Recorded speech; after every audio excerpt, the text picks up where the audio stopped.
మన తెలుగు సంస్కృతి ఛానల్కి స్వాగతం. బాలలు, ఈరోజు మనం 4వ తరగతిలో ఉన్నటువంటి 8వది బారిస్టర్ పార్వతీశం అనే పాఠాన్ని చెప్పుకుందాం. పాఠం పేరు బారిస్టర్ పార్వతీశం. పార్వతీశం అనేది అతని పేరైతే బారిస్టర్ అనేది న్యాయశాస్త్రమును చదివినవాడు లేదా న్యాయవాది అనే దానికి సంబంధించిన పదం. అంటే న్యాయవాది అని అర్థం. న్యాయవాది పార్వతీశం అని అర్థం అన్నమాట. చిత్రం చూడండి, ఆలోచించి మాట్లాడండి. అక్కడ ఉన్నటువంటి చిత్రాన్ని పరిశీలించండి. పరిశీలించారు కదా. ఇప్పుడు దాని కింద ప్రశ్నలు ఇచ్చాడు మనకి. చిత్రంలో సన్నివేశాల గురించి మాట్లాడండి. ఆ చిత్రంలో ఒక కుటుంబం చాలా సామానుతో, వాళ్ళ పిల్లలతో, వాళ్ళ పెంపుడు కుక్కతోటి ఎక్కడికో ప్రయాణం అవుతున్నట్లుగా మనకి కనిపిస్తోంది. రెండవ ప్రశ్న, చిత్రంలో ఎవరెవరు ఉన్నారు, ఏం చేస్తున్నారు? చిత్రంలో మనకి ఎవరెవరు కనిపిస్తున్నారు? కుటుంబ యజమాని ఏం చేస్తున్నాడు? అతను భుజాన ఒక సంచి తగిలించుకున్నాడు, 2 మూటలు పుచ్చుకున్నాడు, తలపైన ఒక పెట్టె, దానిపైన పరుపు పుచ్చుకున్నాడు. అలాగే వాళ్ళ భార్య చక్కగా చీర కట్టుకుని చేతిలో ఒక సంచి, భుజానికి ఒక సంచి, ఇంకొక చేతిలో మంచినీళ్ళ సీసా పుచ్చుకుంది. పెద్ద పాపేమో చిన్నపిల్లని ఎత్తుకుని వాళ్ళందరూ కూడా ప్రయాణం అయ్యారు. మూడవ ప్రశ్న, మీరు ఎప్పుడైనా రైలు ప్రయాణం చేశారా? మీ ప్రయాణం గురించి చెప్పండి. మనం ఎప్పుడో ఒకప్పుడు ప్రతి ఒక్కళ్ళం కూడా రైలు ఎక్కే ఉంటాం కదా. మీరు ఏ ఊరు వెళ్ళారు, ఏ రైలు ఎక్కి వెళ్ళారు, ఎవరింటికి వెళ్ళారు, లేకపోతే ఏదైనా విహారయాత్రకి వెళ్ళారా, పుణ్యక్షేత్రానికి వెళ్ళారా, ఈ వివరాలన్నీ కూడా మీరు ప్రయాణం చేసిన సమయంలో కానీ సందర్భంలో కానీ ఎదురైనటువంటి సంఘటనలు, ఆ ప్రయాణంలో మీకు కలిగినటువంటి అనుభూతులు, ఇవన్నీ కూడా మీ ఉపాధ్యాయుల వారికి చెప్పండి. ఇప్పుడు ఈ పాఠాన్ని రచించినటువంటి మొక్కపాటి నరసింహ శాస్త్రి గారి గురించి తెలుసుకుందాం. ఈయన అక్టోబర్ 9వ తేదీ 1892 సంవత్సరంలో జన్మించారు. మార్చి 5వ తేదీ 1973 సంవత్సరంలో పరమపదించారు. అంటే చనిపోయారు అని అర్థం అన్నమాట. ఈయన పశ్చిమ గోదావరి జిల్లా నరసాపురంలో జన్మించారు. బారిస్టర్ పార్వతీశం అనేది తెలుగు సాహిత్యంలో ప్రసిద్ధి చెందినటువంటి హాస్య నవల. హాస్య నవల అంటే మనకి నవ్వు తెప్పించేటటువంటి నవల. హాస్యము అంటే నవ్వు అని అర్థం. హాస్య నవల అంటే ఆ నవల చదువుతున్నంతసేపు కూడా మనకి నవ్వు వస్తుందన్నమాట అతను చేసేటటువంటి చేష్టలకి. మొక్కుబడి, అభ్యుదయం, పెదమామయ్య ఈయన ఇతర రచనలు, ఈయన రచించినటువంటి వేరే రచనలు అని అర్థం. పాఠం చెప్పేసుకుందామా? బారిస్టర్ పార్వతీశం. ఈ పాఠాన్ని బారిస్టర్ పార్వతీశం తన కథని మనకి చెబుతున్నాడనమాట. చూడండి, నరసాపురం దగ్గర మొగలితుర్రు మా కాపుర స్థలం. మొగలితుర్రు, దీనినే ఇప్పుడు మొగల్తూరు అని పిలుస్తున్నాం. మెగాస్టార్ చిరంజీవిది కూడా ఆ ఊరే. వాడుక భాషలో దాన్ని మొగలితుర్రు వల్ల మొగల్తూరు అని పిలుస్తున్నాం అన్నమాట. కాపుర స్థలము అంటే వాళ్ళు నివసించేటటువంటి ప్రదేశం లేదా నివసించేటటువంటి ఊరు అని అర్థం. నా పేరు వేమూరి పార్వతీశం. అతని పేరేమిటిట? మొత్తం పూర్తి పేరు వేమూరి పార్వతీశం. ఇది పార్వతీశం మనకి చెప్తున్నాడు. ఇక్కడ నేను అంటే పార్వతీశం అని మనం అర్థం చేసుకోవాలి.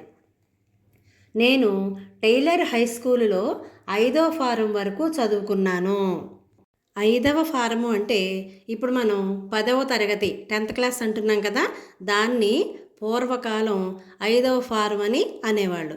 మొదటి ఫారం అంటే 6వ తరగతి, 2వ ఫారం అంటే 7వ తరగతి, 3వ ఫారం అంటే 8వ తరగతి, 4వ ఫారం అంటే 9వ తరగతి, 5వ ఫారం అంటే 10వ తరగతి.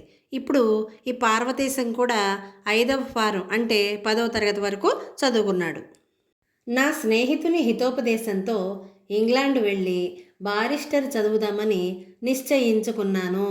పార్వతీశం వాళ్ళ స్నేహితుడు చెప్పాట. ఏమని? నువ్వు ఇంగ్లాండ్ వెళ్ళి బారిస్టర్ చదువు. బారిస్టరు అంటే న్యాయశాస్త్రం, దాన్ని చదవమని చెప్పి మంచి మాటలు చెప్పేట వాళ్ళ స్నేహితుడు. హితోపదేశం అంటే మంచి మాట, మంచిని ఉపదేశించటం, మంచిని చెప్పటం అని అర్థం. పార్వతీశం ఇంకా ఏం చెప్తున్నాడో చూడండి. ఇంగ్లాండ్ ప్రయాణానికి తీసుకువెళ్ళవలసిన సామాగ్రి గురించి ఆలోచించాను. ఏం చేశాడు? ఇంగ్లాండ్ ప్రయాణం అవుతున్నాడు కదా, మరి అక్కడికి ఏమేమి తీసుకెళ్ళాలి, మనకి ఏమేమి వస్తువులు అవసరం అవుతాయి అనే దాని గురించి ఆలోచించాట. సామాగ్రి అంటే ప్రయాణానికి కావలసినటువంటి వస్తువులు, సామాన్లు అని అర్థం. కావలసిన సామాన్ల జాబితా రాసుకున్నాను. ఏమేమి అవసరం అవుతాయో వాటి జాబితా అంతా రాసుకున్నట్ట. దంతధావనానికి 10 కచ్చికల పొడుము. దంతధావనం అంటే పండ్లు తోముకోవటానికి 10 కచ్చికల పొడుము. కచ్చికలు అంటే తెలుసా మీకు? పిడకలు ఉంటాయి కదా, ఆ పిడకల్ని పొయ్యిలో పెట్టి కాల్చినప్పుడు అది కాలి బూడిదలాగా అవుతుంది. దాన్ని ఆ కచ్చిక అని అంటారనమాట. ఆ కచ్చికల్ని గట్టిగా నొక్కితే పొడవులాగా అయిపోతుంది. దీనిని దంతధావనానికి అంటే పండ్లు తోముకోవడానికి ఉపయోగించేవారు. తరువాత నాలిక గీసుకోవడానికి తాటాకు ముక్కలు.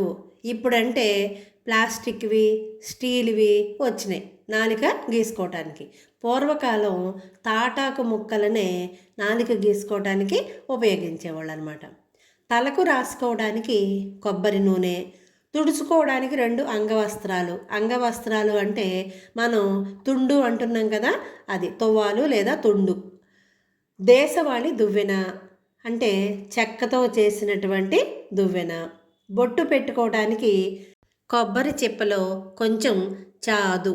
చాదు అంటే పిండితో తయారు చేసినటువంటి బొట్టు. అంటే ఒక మందపాటి గిన్నెలో పిండి వేసి సన్నని మంట మీద పెడితే కొంచెం సేపటికి ఏమవుతుందంటే అది మసిలాగా అయిపోతుంది. దాంట్లో కొంచెం నీళ్ళ చుక్క వేసి రంగరించి అంటే మొత్తం బాగా కలిపితే అది జిగురు జిగురుగా ఉన్నటువంటి బొట్టులాగా తయారవుతుంది. దాన్నే చాదు అని అంటారు. పూర్వకాలం దీన్నే బొట్టుగా అందరూ ఉపయోగించేవాళ్ళు అనమాట. పిండి అంటే బియ్యపిండి అనమాట. తర్వాత కాలంలో సగ్గు బియ్యంతో కూడా ఈ చాదుని తయారు చేయటం మొదలుపెట్టారు. తర్వాత ఇప్పుడు తిలకం, స్టిక్కర్లు వచ్చేసినాయి కదా, ఇది ఎవరు ఇప్పుడు తయారు చేసుకోవట్లేదు. ఎక్కడో కొంచెం పూర్వకాలంలో ఉండి వాళ్ళ అలవాట్లు మానుకోలేని వాళ్ళు మాత్రమే దీన్ని ఇప్పుడు తయారు చేసుకుంటున్నారు. నీళ్లు తాగటానికి మరచెంబు, రొట్టెలు కాల్చుకోవటానికి గోధుమ పిండి, నెయ్యి, కిరసనాయిలు, స్టవ్వు, అట్ల పెనము, ఆవకాయ, పడుకోవటానికి నరసరావుపేట మడత మంచం, బొంత, నారింజ పండు శాలువ, తుంగచాప చాలా అవసరమని కొన్నాను. ఇవన్నీ ఒక పెట్టెలో పెట్టి ఇంగ్లాండ్ బయలుదేరాను. చూడండి, కిరసనాయిలు, స్టవ్.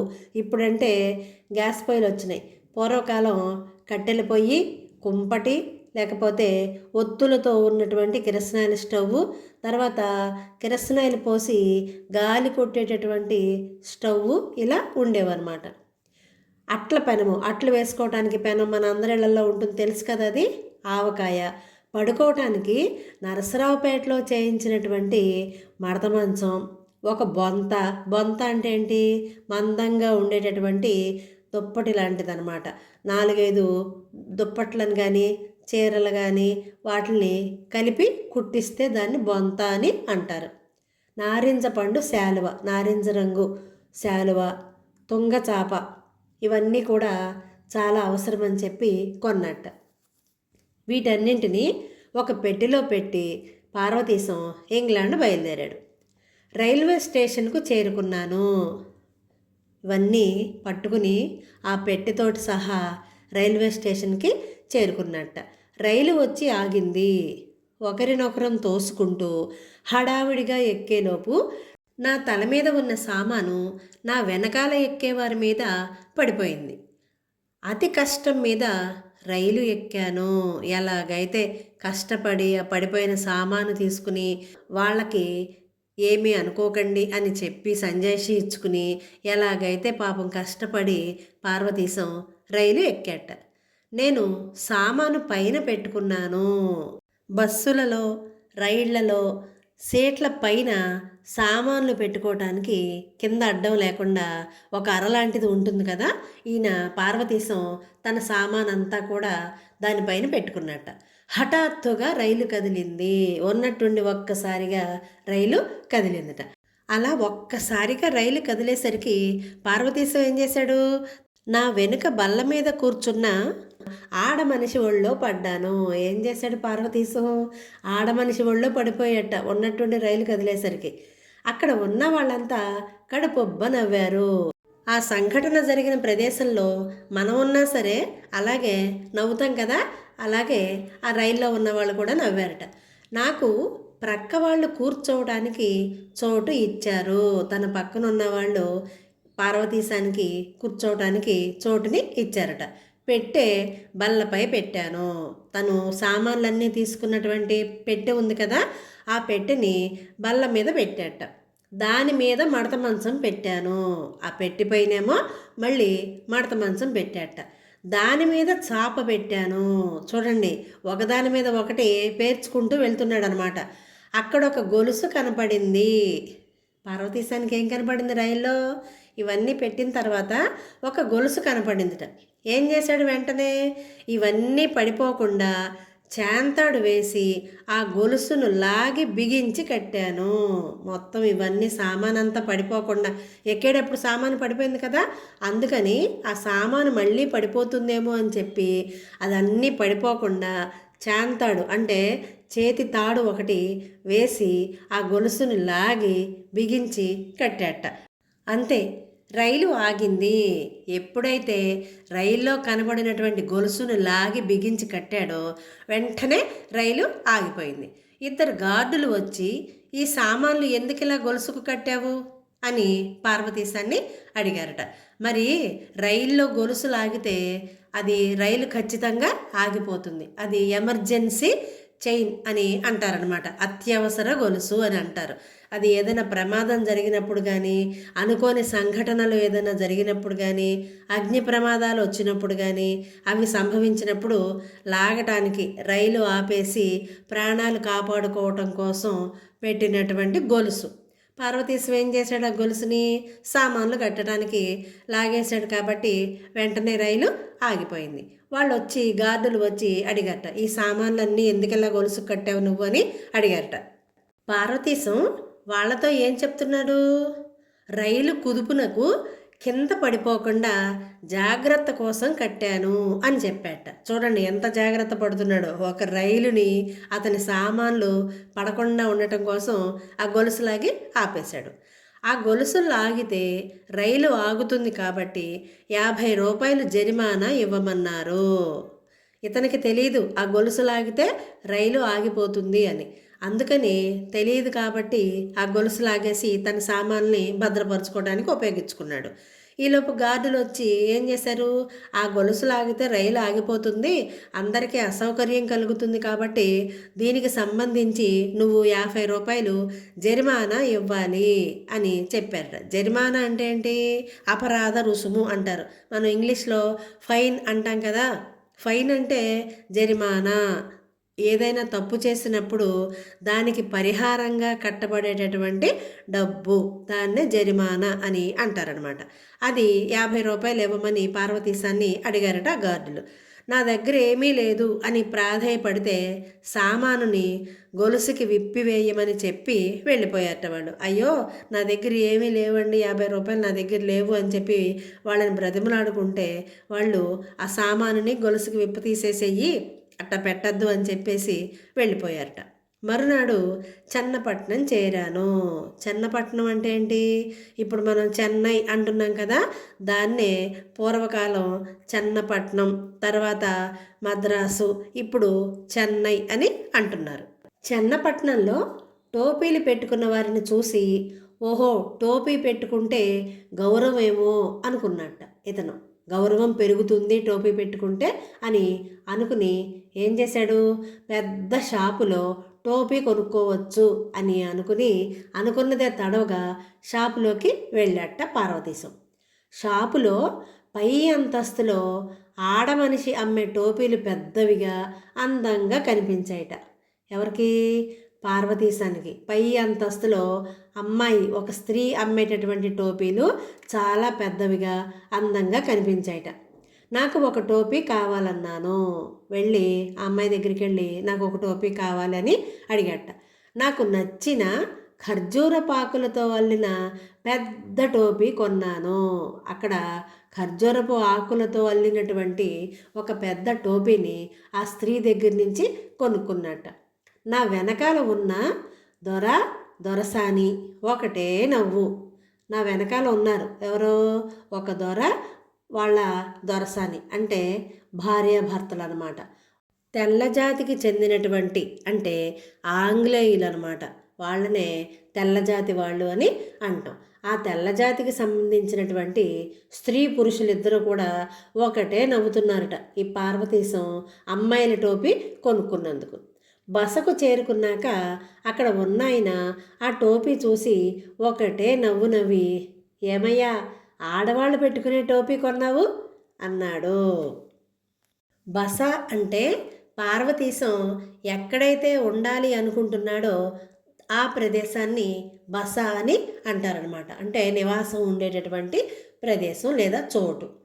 ఆయన అన్నట్ట ఒక పెద్ద ఆయన చూసి, ఏమయ్యా, ఆడవాళ్ళు పెట్టుకునే టోపీ కొన్నావు అన్నట్ట. అందుక షాపులో వాళ్ళు నవ్వారు నన్ను చూసి అనుకున్నాను.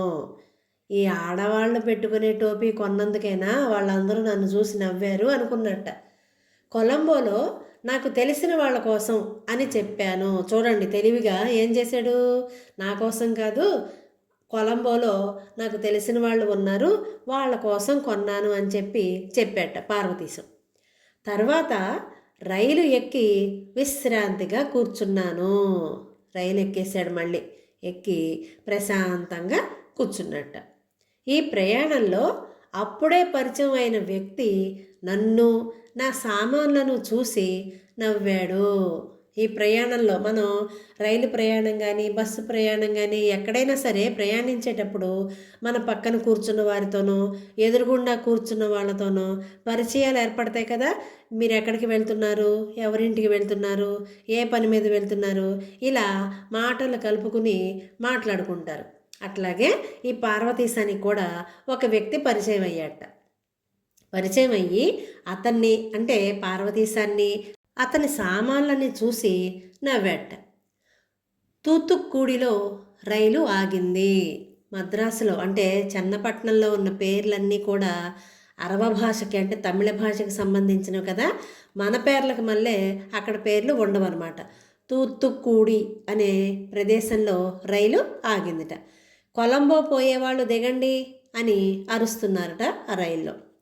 అంటే కొలంబో వెళ్ళే వాళ్ళందరూ కూడా ఇక్కడే దిగండి అని చెప్పి అంటున్నారట. ఆడవాళ్ళు పెట్టుకునే టోపీ కదా అని టోపీని రైలులో విడిచి తక్కిన సామాను తీసుకుని పెట్టెలో నుంచి దిగాను. రైలు పెట్టెలో నుంచి అంటే రైలు బోగీలో నుంచి దిగాట పార్వతీశం. ఎలా దిగాడు, ఆడవాళ్ళు పెట్టుకునే టోపీ అని అందరూ నవ్వుతున్నారు కదా, అందుకని ఏం చేశాడు, ఆ టోపీని రైలు పెట్టెలో వదిలిపెట్టేసేసి మిగిలిన సామాను తీసుకుని ఆ రైలు బోగీలో నుంచి ఆ రైలు పెట్టెలో నుంచి దిగాట. ఇంతలో రైలు బంట్రోతు వచ్చి దొరసాని టోపీ తీసుకువచ్చి నా చేతిలో పెట్టాడు. ఇతను వదిలేసినటువంటి టోపీ తీసుకొచ్చి, దొరసాని టోపీ అంటే ఆడవాళ్ళు పెట్టుకునేటటువంటి టోపీ తీసుకొచ్చి గబగబా అతని చేతిలో పెట్టాట. ఎంతో విలువైన వస్తువు అప్పగించినట్లు వాడికి ఒక పావలా ఇచ్చాను.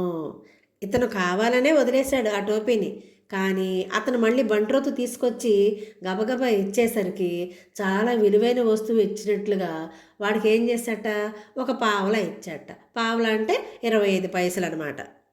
కొలంబోకి వెళ్ళే స్టీమర్ ఎక్కే ముందు మళ్ళీ కావాలనే ఆ టోపీని కింద వదిలి వచ్చాను. కొలంబోకి వెళ్ళాలంటే స్టీమరు ఎక్కాలి. స్టీమరు అంటే ఏంటి? స్టీమ్ అంటే ఆవిరి అని అర్థం కదా. ఆవిరితో నడిచేటటువంటి పెద్ద నావని స్టీమరు అని అంటారు. ఈ కొలంబోకి వెళ్ళాలంటే స్టీమర్ ఎక్కే వెళ్ళాలి. ఆ స్టీమర్ ఎక్కే ముందు మళ్ళీ కావాలనే టోపీని కింద వదిలేసి వచ్చాట. స్టీమర్ బంట్రోతు దొరసాని టోపీ తీసుకుని పరిగెత్తుకొని వచ్చి మళ్ళీ పార్వతీశానికి ఆ టోపీని ఇచ్చాట. అక్కడేమో రైల్లో వదిలేస్తే రైలులో ఉన్నటువంటి సేవకుడు అంటే బంట్రోతు తీసుకొచ్చి ఇచ్చాడు. అతనికి పావలా ఇచ్చాడు. ఇప్పుడు స్టీమర్లో వదిలేస్తే స్టీమర్లో ఉన్నటువంటి బంట్రోతు మళ్ళీ తీసుకొచ్చి ఆ దొరసాని టోపీ అంటే ఆడవాళ్ళు పెట్టుకునేటటువంటి టోపీని తీసుకొచ్చి పరిగెత్తుకొచ్చి పార్వతీశానికి ఇచ్చాడు. ఆ టోపీని చూస్తే అసహ్యం వేసింది. దాన్ని ఇతను వదిలించుకోవాలని చూస్తుంటే కానీ అది మాత్రం వదలటం లేదు. ఇతన్ని వెనకాలే వెంబడిస్తూ వస్తుందన్నమాట. ఇతనికి అసహ్యం వేసిందిట పార్వతీశానికి. దానికి బోల్డు డబ్బు పోసాను, బోలెడంత డబ్బులు పెట్టి కొన్నాను. వదిలేసిన ప్రతి చోట తీసుకొచ్చిన వాడికి బహుమానాలు ఇవ్వడం కూడాను. అది వదిలించుకుందామని చెప్పి నేను వదిలేస్తుంటే మళ్ళీ వాళ్ళు తీసుకొచ్చి ఇవ్వటం, నేను దానికి మళ్ళీ వాళ్ళకి బహుమానం ఇవ్వటం అని అనుకున్నాడు ఇతను. ఆఖరుకు మార్సెల్స్ పోయే స్టీమర్లో కూడా నా సామానుతో పాటు టోపీ కూడా ఎక్కించారు. అంటే మార్సెల్స్ అనే చోటికి కూడా స్టీమర్లో ఇతని సామానుతో పాటు ఆ టోపీని కూడా ఎక్కించారట. స్టీమరు మార్సెల్స్ చేరింది, వెళ్ళిపోయింది. మార్సెల్స్ అనే హోటల్లో పార్వతీశం ఉండటం కోసం అని చెప్పి ఒక గదిని అద్దెకు తీసుకున్నాడు. ఆ హోటల్లో ఉండేటటువంటి బంట్రోతు నా సామానును చిన్న గదిలో పెట్టాడు.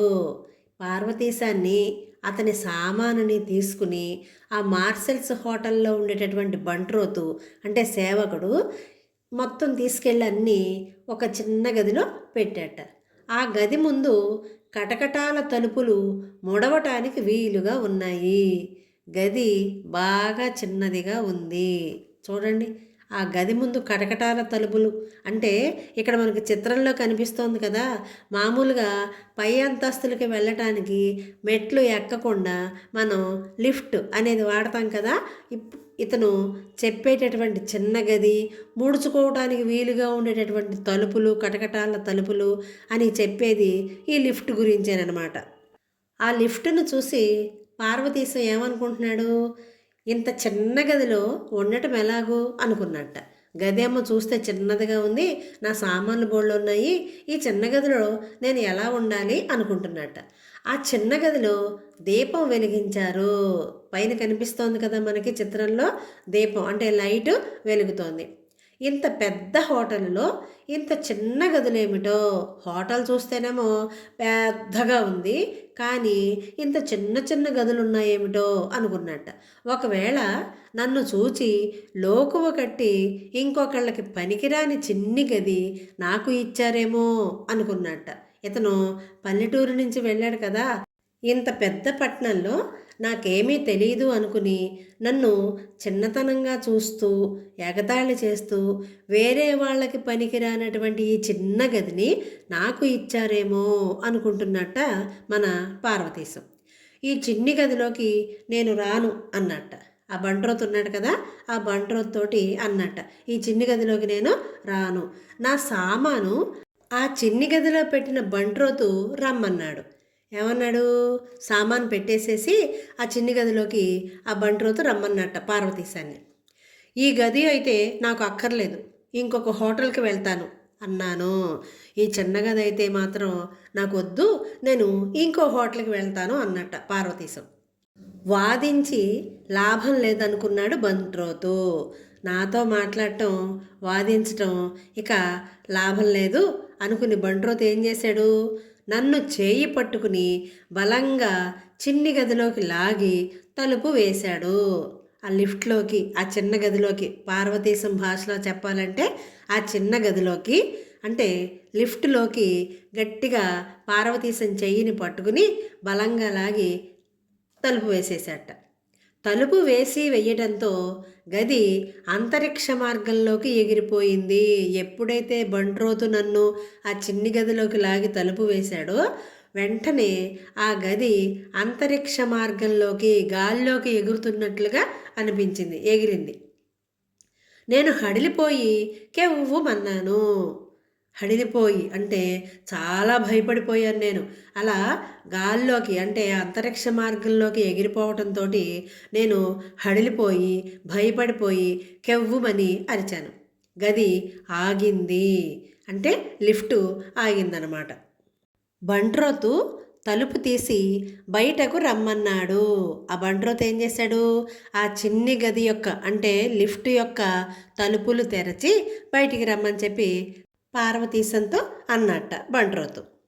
ఇంకెన్ని వింతలో అని ఆశ్చర్యపోయాను. పట్నం వచ్చిన తర్వాత అక్కడేమో టోపీ కొంటే అందరూ నవ్వారు, వదిలేస్తేనేమో మళ్ళీ వాళ్ళు తీసుకొచ్చి నాకే ఇచ్చారు. ఇక్కడేమో ఈ చిన్ని గదిలో ఈ సామాన్లన్నీ పెట్టుకుంటే అక్కడ ఉండటానికి వీల్లేదని చెప్పినా సరే వీడు తీసుకొచ్చి ఈ బంట్రోతు నన్ను నా సామాన్ని ఆ చిన్న గదిలో పెట్టాడు. ఆ గదేమో అంతరిక్షంలోకి ఎగిరిపోయింది, ఇప్పుడేమో మళ్ళీ కిందకి దిగమంటున్నాడు. ఇంకా ఎన్ని వింతలు చూడాలో అని చెప్పి పార్వతీశం ఆశ్చర్యపోతున్నట్ట. నన్ను వేరొక పెద్ద గదిలోకి తీసుకువెళ్ళి సామాను అక్కడ పెట్టాడు బంట్రోతు. బంట్రోతు పెద్ద గదిలోనికి అంటే అసలైన గదిలోనికి తీసుకొచ్చిన తర్వాత అప్పుడు అనుకున్నట్ట, ఏమని, శ్రమ పడకుండా మేడ ఎక్కే గదే ఆ చిన్న గది అని తెలిసి ఆ ఉపాయానికి చాలా ఆశ్చర్యపోయాట. శ్రమ పడకుండా అంటే మెట్లు ఎక్కకుండా మేడ ఎక్కే గదే ఆ చిన్న గది అంటే ఆ లిఫ్ట్ అని చెప్పి అనుకుని ఆ ఉపాయానికి చాలా ఆశ్చర్యపోయాట. వాళ్ళంతా నన్ను చూసి ఎంతగా నవ్వుకున్నారో అని సిగ్గుపడ్డాను. అంటే పాపం ఇతనికి చాలా విషయాలు తెలియదు కదా, పట్టణంలో ఏమేమి జరుగుతాయో అవన్నీ తెలియక ఇతను చేసినటువంటి పనులన్నింటికి అక్కడ అందరూ ఎంత నవ్వుకున్నారో అని చెప్పి ఇప్పుడు తనకి కూడా నవ్వొచ్చి సిగ్గుపడ్డట. ఇలా నా ఇంగ్లాండ్ ప్రయాణంలో ఎన్నో ఆశ్చర్యకరమైనటువంటి సంఘటనలు, అవస్థలు చోటు చేసుకున్నాయి. ఇప్పటి వరకు అతను వాళ్ళ మొగల్తూరు నుంచి చెన్నపట్నం వచ్చి హోటల్లో అతను తీసుకున్నటువంటి గదిలోకి చేరే వరకు జరిగినటువంటి సంఘటనలన్నింటినీ కూడా మనకి చెప్పాడనమాట పార్వతీశం. చూడండి, పల్లెటూరు నుంచి పట్నం వెళ్ళాలంటే పార్వతీశం ఎన్ని అవస్థలు పడ్డాడో. ఎందుకంటే అతనికి మిగిలిన చోట్ల పరిస్థితులు ఎలా ఉంటాయి అనే విషయాలన్నీ అతనికి తెలియదు. అందుకనే రైల్లో గొలుసు లాగేసేసి అతని సామాన్లకేసి బిగించి కట్టేసి తనకి తెలియకుండానే రైలు ఆపేశాడు. అలాగే అందంగా బాగుంది కదా అని చెప్పి ఆడవాళ్ళు పెట్టుకునే టోపీని కొన్నాడు. ఇంకోసారి ఏం చేశాడు, లిఫ్ట్లో అతన్ని గదికి తీసుకువెళ్తుంటే నేను ఈ చిన్ని గదిలోకి రాను, నాకు ఈ గది వద్దు అని చెప్పి పేచీ పెట్టాడు. తర్వాత అది ఆకాశం వైపు దూసుకుపోతుంటే ఆహా ఎంత ఉపాయంగా శ్రమ పడకుండా మేడపైకి వెళ్ళేటటువంటి ఏర్పాట్లు చేశారు అని చెప్పి ఆశ్చర్యపోయాడు. తర్వాత ఇవన్నీ చూసి తనకి తానే సిగ్గుపడ్డాడు. ఎందుకని, నేను చేసే పనులకి అందరూ నన్ను చూసి ఎంతగా నవ్వి ఉంటారో కదా అని చెప్పి సిగ్గుపడ్డట. ఇవన్నీ కూడా ఇంగ్లాండ్ ప్రయాణంలో పార్వతీశానికి ఎదురైనటువంటి ఆశ్చర్యకరమైన సంఘటనలు, అవస్థలు. బాగుంది కదా పాఠం. ఇప్పుడు అర్థాలు చూద్దాం. కాపుర స్థలం, నివాసం ఉండే చోటు. 5వ భారము, 10వ తరగతి. హితోపదేశం, మేలు చేసే మాట చెప్పడం. బారిస్టరు, ఇంగ్లండ్లో న్యాయశాస్త్రం చదువుకున్నవాడు. సామగ్రి, సామాన్లు లేదా వస్తువులు. దంతధావనం, పళ్ళు తోముకోవడం. కచ్చికలు, కాల్చిన పిడకలు. అంగవస్త్రం, తువ్వాలు లేదా తుండు. చాదు, పిండితో తయారు చేసిన బొట్టు. దేశవాళీ దువ్వెన, చెక్కతో చేసిన దువ్వెన. గార్డు, కాపలా వ్యక్తి, ప్రాధేయపడితే, బతిమాలితే. చెన్నపట్నం, మద్రాసు, చెన్నై. దొర, తెల్లజాతి పురుషుడు. దొరసాని, తెల్లజాతి స్త్రీ. బస, తాత్కాలిక నివాసం. బంట్రోతు, సేవకుడు. స్టీమరు, ఆవిరితో నడిచే పెద్ద నావ. అంతరిక్ష మార్గం, ఆకాశం వైపు. ఇందాక మనకి పాఠంలో మరచెంబు అని వచ్చింది కదా. మరచెంబు అంటే ఇలాగే ఉంటుంది, ఒకసారి చూడండి. విన్నారు కదా పాఠం అర్థాలును. ఇప్పుడు వ్యాకరణాంశాలు వస్తాయి, అవి చూసి చక్కగా తప్పులు లేకుండా మంచి దస్తూరితో చక్కగా రాయండి, బాగా చదవండి. ఇలాంటి మరిన్ని వీడియోల కోసం చూస్తూనే ఉండండి మన తెలుగు సంస్కృతి ఛానల్. జై హింద్, జై భారత్.